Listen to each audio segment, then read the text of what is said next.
Chapter 1. The Narrow Gauge. The train shuddered and bucked beneath him, each lurching heave of the narrow gauge rails sending a fresh complaint through Mikhail Volkov's spine. For 3 hours he had pressed himself against the cold window glass, watching the Alaska interior scroll past in a procession of black spruce and white silence. And now, as the Tanana Valley Railroad's lone passenger car rattled around a final bend, Fairbanks emerged from the morning mist like something half-remembered from a fever dream. March 1915. The spring thaw had begun its annual assault on the frozen ground, and from Mikhail's vantage point, the town appeared to be dissolving at its edges. Mud, thick, gelatinous, inescapable, seemed to constitute the very foundation of the place. Buildings sank into it. Horses struggled through it. Men cursed it as they navigated the wooden boardwalks that elevated them above the worst of the mire. Smoke rose from 100 chimneys and found no wind to carry it away, so it hung over the settlement like a blanket, lending the morning a permanent twilight quality, even as the sun climbed toward noon. Mikhail pressed his hand against the window. The glass was cold, but the sight before him burned. After 2 years in the Yukon, after the long boat journey from Seattle to Nome, after the interminable winter waiting for steam navigation to resume, he had finally reached the place that had haunted his imagination since he first heard of it in a St. Petersburg tavern. Fairbanks, the Golden Heart City, the last, best hope for men who had failed everywhere else. The train let out a shriek that echoed across the valley, a mechanical cry of exhaustion. They were slowing now, the locomotive exhaling great plumes of steam as it braked for the final approach. Mikhail gathered his single suitcase, a worn leather thing that held everything he owned, and made his way to the passenger car's exit, stepping carefully over the gaps in the flooring where the cold had split the wood. The conductor, a grizzled man named Patterson, who had made this run 100 times, offered Mikhail a nod as he reached the door. First time? First time. Patterson's eyes, blue as a frozen lake and twice as cold, raked over Mikhail's worn coat and the heavy boots that had carried him through 2 winters in the Yukon. The assessment was brief and apparently satisfactory. "You'll want the Nordale," he said. "Only decent hotel in town. Tell Mrs. Nordale that Patterson sent you. She might give you a rate that doesn't make your eyes water." Mikhail offered his thanks in the accented English that marked him immediately as foreign, though the conductor didn't seem to notice or care. In Alaska, everyone came from somewhere else. The only natives were the Athabascans, and they had learned long ago to keep their distance from the chaos that gold brought to their lands. The train ground to a halt with a final protest of metal against metal. Mikhail stepped down onto the platform, a wooden structure already slick with the morning's freezing rain, and felt Alaska rise up through the soles of his boots. The cold was different here than in the Yukon. It had a weight to it, a presence that pressed against his chest and made his breath visible for long seconds before it dissipated. The air smelled of coal smoke and pine and something else, something mineral that he couldn't quite identify. Gold dust, perhaps. The desperate dreams of 10,000 men ground into powder and scattered on the wind. The platform bustled with activity. Men unloaded freight cars, mining equipment, sacks of flour, crates of whiskey, while a handful of passengers, mostly businessmen in suits that seemed absurdly formal for the frontier, made their way toward the cluster of buildings that constituted Fairbanks. Mikhail watched a team of horses struggle to drag a wagon through mud that seemed to have ambitions of swallowing both animals and cargo whole. The Annie, Mals snorted and stamped, their breath rising in white clouds, while men shouted directions that accomplished nothing. Beyond the platform, the town sprawled in a rough grid that followed no logic Mikhail could discern. Buildings of rough-cut timber lined streets that were more suggestion than actual thoroughfares.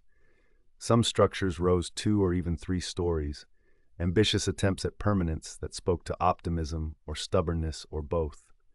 Others were clearly temporary, canvas tents reinforced with wooden frames, shelters thrown up in a season and destined to be abandoned when the claims ran dry. A church steeple caught the weak sunlight, its cross a dark silhouette against the pale sky. Beyond it, smokestacks rose from the dredges that worked the gold-bearing gravels. their machinery silent now, but their presence a constant reminder of why this place existed at all. Women were scarce, and those who were present drew looks that ranged from curious to predatory. A woman in a practical dress and heavy coat passed Mikhail on the platform, her face set in the hard expression of someone who had learned to ignore the attention. Behind him, a group of men near the freight cars called out to each other in Scandinavian languages, their voices carrying the cadence of old country songs. Chinese laborers moved between the cars with an efficiency that spoke of practice, their expressions unreadable, their work invisible to the men who benefited from it.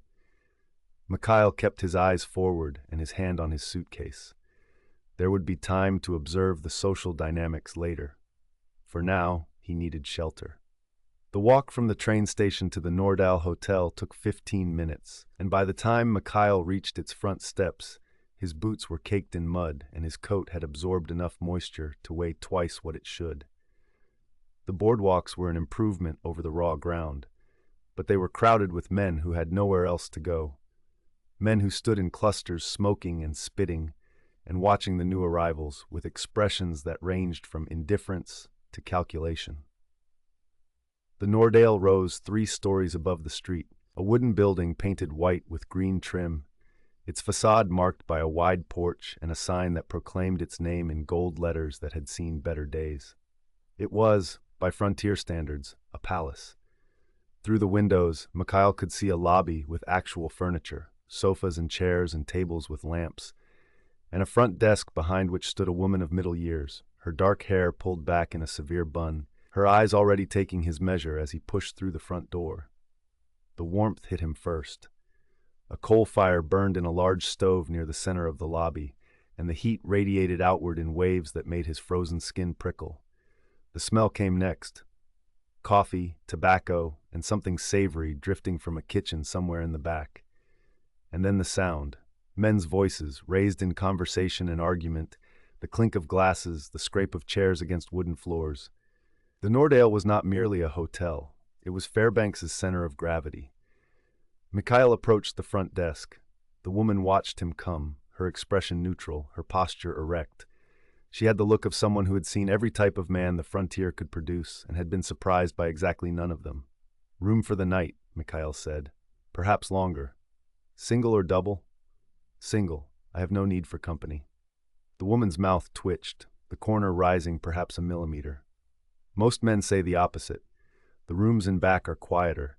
The ones in front overlook Cushman Street. You'll hear every argument, every fight, every drunk stumbling home until the sun comes up. In March, that's a long time. Mikhail considered. The back, then. I prefer quiet to convenience. $3 a week paid in advance. Meals included. Breakfast and dinner. Lunch you'll have to find elsewhere. The town has plenty of places willing to take your money. She produced a ledger from beneath the counter and slid it toward him. Name and origin. We keep records here. The law requires it, and so do I. Mikhail took the pen. His handwriting, precise, measured, the product of a Russian education that had valued such things, filled the blanks. Mikhail Volkov, surveyor, St. Petersburg, by way of Nome and the Yukon Territory. The woman leaned forward to read what he had written. Her eyebrows rose slightly. Surveyor, you're the first this month. The mines have been advertising for men with instruments. She paused. You have instruments? I do. Theodolite, compass, chains, everything I need. Then you'll find work quickly. Fairbanks has a hunger for men who know how to measure. She slid a key across the counter, a brass thing, heavy with use. Room 12, second floor in the back. The stairs creak, so you'll never surprise anyone, but the bed is soft enough, and the water is hot every morning until 9. After that, you'll have to make do with cold. Mikhail took the key. My thanks. And the name? Mrs. Nordale. My husband built this place in '07, when the town was barely more than tents and dreams. He passed 3 winters ago. I keep it running. 3 winters was long enough to finish grieving. Mikhail, he offered his hand across the counter. Mikhail Volkov, but you will call me what you wish. Everyone does. Mrs. Nordale's mouth twitched again, that same almost smile. Welcome to Fairbanks, Mr. Volkov. You'll find your stay here to be exactly as difficult as you make it. The room was small but clean. A bed against one wall, a washstand against another, a window that looked out over the alley behind the hotel where men came and went with the furtive purpose of those engaged in business best left unexamined. Mikhail set his suitcase on the bed and opened it, revealing the layers of clothing, books, and carefully wrapped instruments that represented his entire worldly possessions. He had been a surveyor in St. Petersburg before the troubles, before the strikes and the shootings, and the growing sense that Russia was a ship taking on water faster than the crew could bail.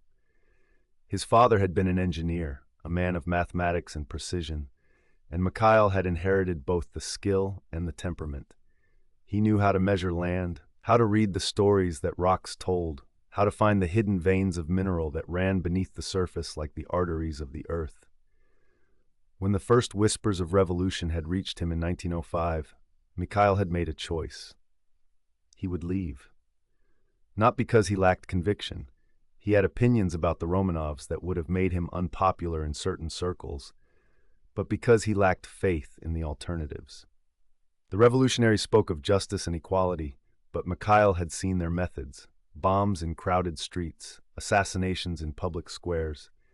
The ends, they argued, justified the means. Mikhail was not certain.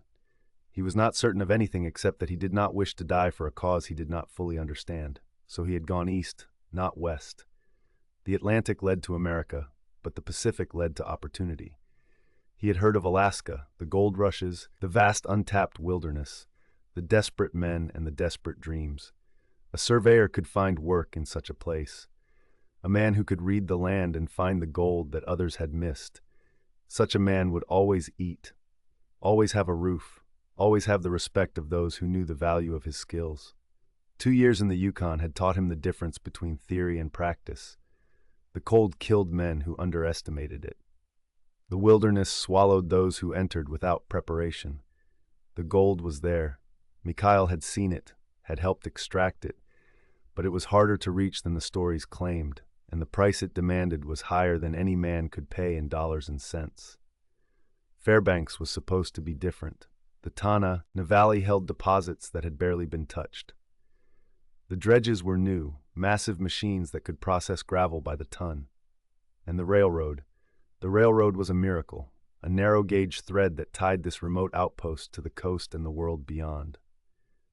Mikhail had heard about the railroad in Nomi, had talked to men who had seen it, had read the newspaper reports that filtered north like messages from another planet. A town with a railroad was a town with a future, a town where a surveyor might build something more permanent than a shack and a hope. He unpacked quickly, placing his instruments on the washstand. The theodolite was his prize, a brass beauty with telescopic sights that he had acquired secondhand in Seattle. The Bible went on the small table beside the bed, a gift from his mother before he had left St. Petersburg. He kept it not for faith, but for memory, a reminder of a woman who had prayed for his safety every day since he had left.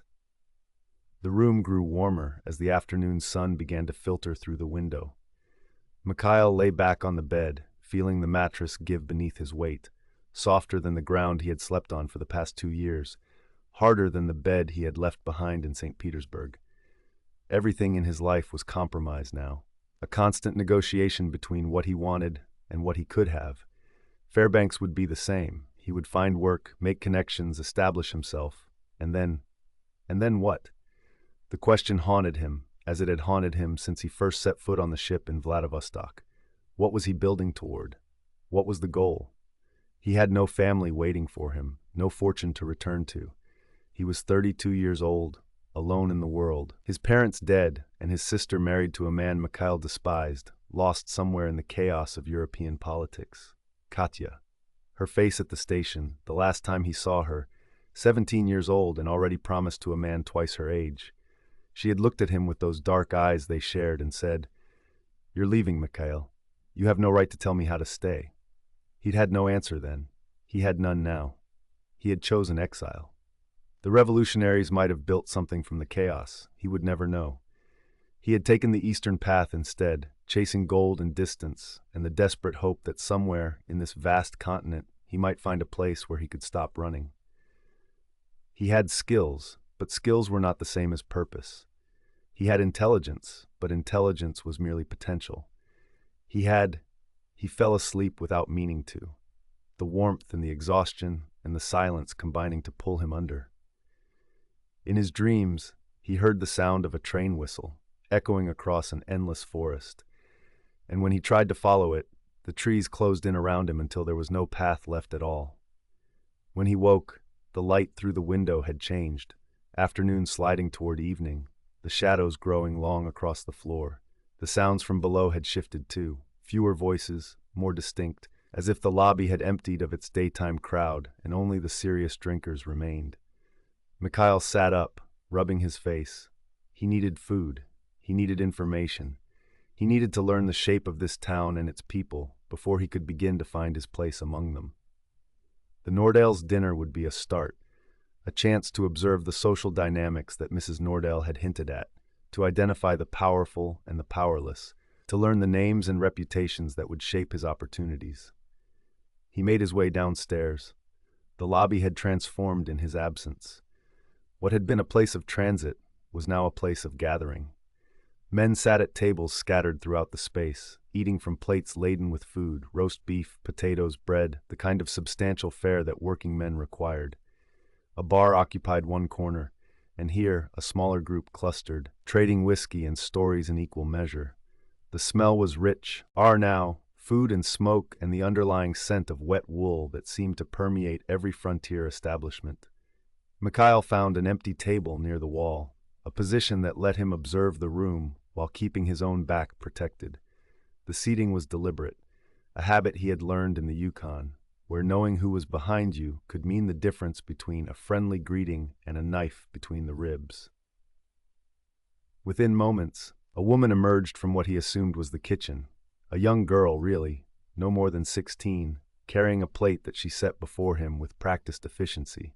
She moved with the nervous energy of someone who had learned that standing still invited trouble, her eyes flickering between tables as she worked. "Roast beef tonight," she said. "Potatoes and bread. Coffee's extra, but the first cup's on the house for new guests." "Thank you." Mikhail reached for the plate. "What is your name?" "Sarah. I help Mrs. Nordale with the cooking and serving." She lingered, curiosity evident. "You're Russian. We don't get many Russians here. Mostly Scandinavians and Americans, some Chinese down by the river, but they keep to themselves. I am surprised there are any Russians at all. The journey is long. Mr. Ivanov comes sometimes. He has a shop in the Russian Quarter, furs and such. You should meet him." She paused, then added, "But you'll want to talk to Mr. Barnett first. He's over there by the fire, the one with the beard." Mikhail followed her gesture. A man in his 50s sat near the coal stove, a plate of food untouched before him, his attention fixed on a sheaf of papers that another man was showing him. His shoulders sat with the quiet certainty of a man accustomed to being obeyed. Others in the room glanced his way with the instinctive deference of those who knew power when they saw it. His beard was thick and gray, matching the hair that swept back from a forehead weathered by decades of frontier sun and wind. "Mr. Barnett. Captain Barnett, he founded Fairbanks. His boat ran aground here in '01, and he decided to stay." Sarah glanced toward the kitchen, then back at Mikhail. "Now he owns most of what you see. If you want work, he's the one to impress." Mikhail filed the name away. Barnett. Founder, authority.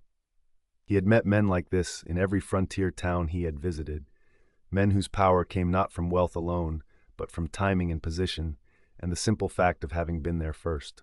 Such men could open doors or close them.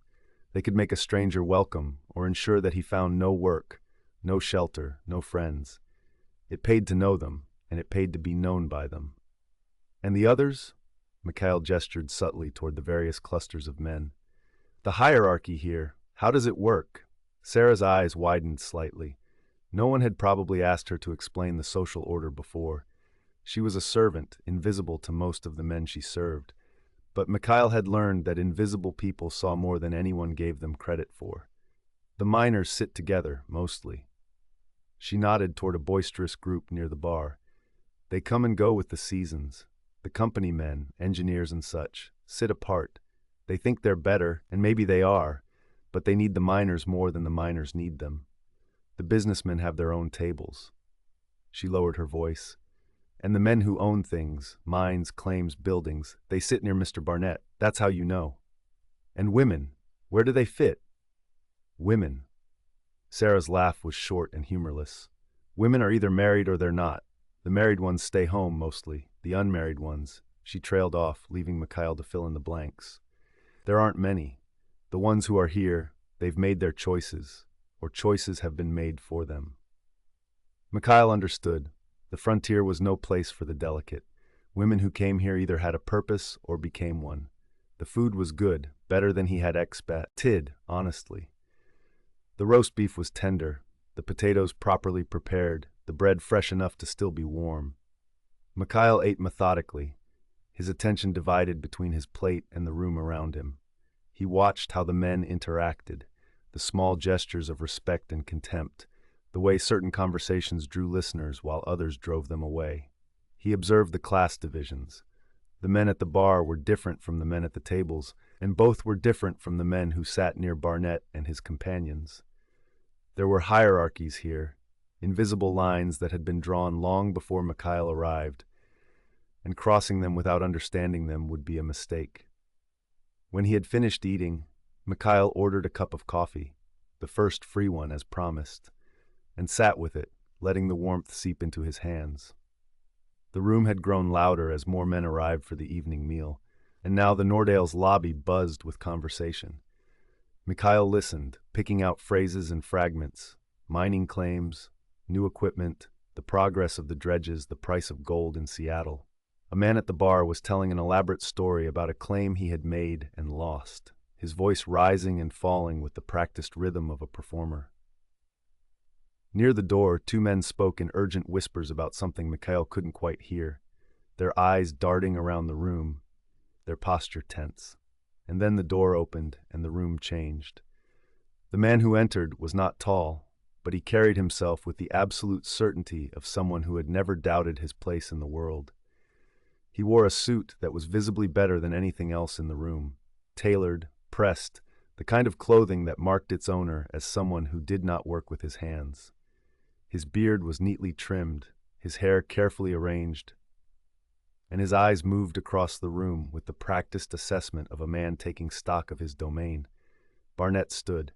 "Jocelyn, I wondered when you'd make it." The new man, Jocelyn, crossed to Barnett's table with the ease of a man who expected chairs to be available when he needed them and others to make room. "Falcon Jocelyn," Sarah whispered, appearing at Mikhail's elbow to refill his coffee. "He owns the railroad. Well, he doesn't own it, but he runs it. Same difference in this town." Mikhail watched. Jocelyn was different from Barnett. The founder had the weathered look of a man who had spent decades in the wilderness, while Jocelyn had the smooth hands and clean fingernails of someone who made deals rather than claims. But there was power there too, the kind that came from controlling the arteries of commerce. In a town like Fairbanks, a railroad was life. The narrow-gauge tracks that connected the interior to the coast were the only thing standing between prosperity and isolation, and the man who controlled those tracks controlled the town's future. The evening wore on. Mikhail finished his coffee, paid his respects to Mrs. Nordale with a brief nod, and made his way back toward the stairs. But before he could reach them, a voice called out from across the room. "You there, the Russian." Mikhail turned. Barnett was looking at him, one hand raised in invitation. "Come join us. We don't see many new faces this time of year. Most men wait for summer." The invitation was not a request. Mikhail crossed the room, weaving between tables, until he stood before Barnett's small gathering. Jocelyn sat to the founder's left, still examining papers that Mikhail now recognized as maps. Survey maps, if he wasn't mistaken, showing claims and boundaries in the endless grid of a mining district. Mikhail Volkov, he offered his name without waiting to be asked. "I arrived today on the train." "From where?" "Originally St. Petersburg, more recently the Yukon." Barnett's eyes sharpened. "The Yukon. Did you work the Klondike?" "I did, as a surveyor, primarily. Some engineering work when I could find it." "A surveyor." Barnett exchanged a look with Jocelyn. "We can use surveyors. The claims are getting complicated, overlapping boundaries, disputes that turn violent. Men who file papers but never work the ground. The court system is overwhelmed." He paused. "What's your experience?" Mikhail considered the question. He could give the simple answer, the one that would satisfy most men, but Barnett's tone suggested he wanted more. I spent 3 years with the Russian Geographical Society before I left St. Petersburg. After that, 2 years in the Yukon, working claims for anyone who would pay. I can measure boundaries with accuracy. I can read the land and tell you where the gold is likely to be and where it isn't. I can identify the equipment you'll need and the men you'll need to run it. He paused. And I can do it without taking sides in disputes that aren't mine to settle. Jocelyn spoke for the first time. His voice was softer than Mikhail expected, with a careful precision that suggested a man who chose his words with deliberation. You've worked with dredges? I have. Not the largest models, but I understand the principles. Hydraulic mining as well, though that's less common in this climate. The climate. Jocelyn's mouth twisted into something that might have been a smile. That's what defeats most men here. You know about the cold? I spent 2 winters in the Yukon. I know the cold. The Yukon is nothing. Barnett's voice was matter-of-fact, not dismissive. Fairbanks is colder, darker. The sun barely rises in December, and when it does, it hangs on the horizon like it's afraid to climb higher. Men go mad here. They drink themselves to death, or they wander off into the wilderness and never come back. The ones who survive are the ones who find a reason to stay. And you found one? Barnett's eyes met Mikhail's. There was something there. Pride, certainly, but also something deeper. Loss, perhaps, or satisfaction. I built this town. Every building you see, every street, every claim. I was here when it was nothing but mud and mosquitoes. I stayed because I believed in it, and I still do. Mikhail understood. The frontier was full of men who were running away from something. But it was also full of men who were running toward something, a vision of what a place could become, a dream of building rather than fleeing. Barnett was one of those. You could hear it in his voice, see it in the way he looked at the maps on the table, the way his fingers traced the boundaries of claims as if he were drawing the lines himself. Fairbanks will grow, Barnett continued. The railroad connects us to the coast now, and that means supplies, equipment, people. The gold won't last forever, but there's enough to build something lasting. Roads, schools, churches. This place could be a real city someday, not just a mining camp with pretensions. The Alaska Railroad will change everything, Jocelyn added. Construction starts this year. When it's finished, we'll be connected to Seward, to the ships, to the whole world. Fairbanks will be the hub of the interior. And surveyors will be needed, Barnett said. Every new claim, every road, every building, someone has to measure it, map it, file it. The man who does that work honestly becomes indispensable. The implication was clear. Mikhail had entered the town unknown, a stranger with nothing but his instruments and his skills. But here was an invitation, a chance to become known, to establish himself, to find the place he had been seeking since he left St. Petersburg. I am that man, he said. I can do the work. Barnett studied him for a long moment. Then he nodded, once, a gesture that seemed to carry more weight than a handshake. We'll see. I have a claim on the north side of town. Need surveying before the spring thaw. Come by my office tomorrow morning. We'll discuss terms. He turned back to his papers, and Mikhail understood that he had been dismissed. He made his way upstairs, the wooden steps creaking beneath his weight, the sounds of the lobby fading behind him. His room was dark when he entered, but he didn't light the lamp. Instead, he went to the window and looked out at the town that would be his home. Fairbanks sprawled below him in the fading light. The Chena River ran dark and cold through its center, its surface beginning to thaw at the edges where the current ran fastest. Beyond the town, the dredges stood like mechanical beasts against the sky, their buckets frozen in position, waiting for the spring that would bring them back to life. Smoke rose from 100 chimneys, and through it all, the sound of human activity, voices, machinery, the endless movement of a frontier town refusing to die. He could see the railroad tracks now, a dark line cutting through the snow-covered trees, connecting this isolated outpost to something larger. The Tanana Valley Railroad, the narrow gauge that had brought him here, that would bring others, that would carry the gold out and bring supplies in. It was the artery that kept the heart beating. And Falcon Jocelyn, smooth hands, clean fingernails, careful words, controlled it. Tomorrow he would meet Barnett again, he would begin the work. And in time, if the cold did not kill him, if the wilderness did not swallow him, if the dreams of 10,000 men did not drown his own, he might find out whether this place, this last frontier, could be a home. Mikhail pressed his hand against the cold glass. He had come a long way to stand in this room, looking at this view. He had left behind his country, his family, everything he had known. And for what? For a chance. A chance to measure something that mattered. A chance to build something that would last longer than a single season's mining claim. A chance to find out who he was when he was no longer running from what he had been. The question was whether he had anything left to build with. Whether the surveyor from St. Petersburg still existed beneath the layers of frontier pragmatism, or whether the journey had worn him down to nothing but survival instinct and ambition. He had come to Alaska seeking gold, like everyone else. But somewhere in the back of his mind, in the quiet moments when the work was done and the whiskey was warm and the darkness pressed in, he wondered if what he really sought was something far simpler, a place where a man could be measured by what he did rather than what he had been born to. Fairbanks might be that place, or it might be another stop on a journey that would end in an unmarked grave somewhere north of the Arctic Circle. Either way, he was here now. The train would not be leaving until morning, and even then it would only carry him back toward the coast, toward the ships, toward a world that no longer had room for him. The light faded.